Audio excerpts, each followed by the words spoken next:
இன்று செவ்வாய்க்கிழமை. இன்று பிப்ரவரி மாதம். இன்றைய தேதி 3/2/2026. மகரம் மாதம், ஹேமந்த ருது, உத்தராயணம். விசுவாசு வருடம் தை மாதம் 20ஆம் தேதி. இன்றைய நல்ல நேரம் காலை 7:30 மணி முதல் 8:30 மணி வரை. இன்றைய நல்ல நேரம் மாலை 4:30 மணி முதல் 5:30 மணி வரை.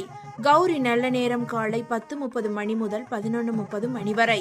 கௌரி நல்ல நேரம் மாலை 7:30 மணி முதல் இரவு 8:30 மணி வரை. ராகு மதியம் 3 மணி முதல் மாலை 4:30 மணி வரை. குளிகை மதியம் 12 மணி முதல் 1:30 மணி வரை. யமகண்டம் காலை 9 மணி முதல் 10:30 மணி வரை. சூளம் வடக்கு. பரிகாரம் பால். மகரம் லக்னம். இருப்பு 01 நாழிகை 48 வினாடி. சூரிய உதயம் இன்று காலை 6:36 மணி. கரணன் இன்று காலை 7:30 மணி முதல் 9 மணி வரை. திதி இன்று அதிகாலை 3:30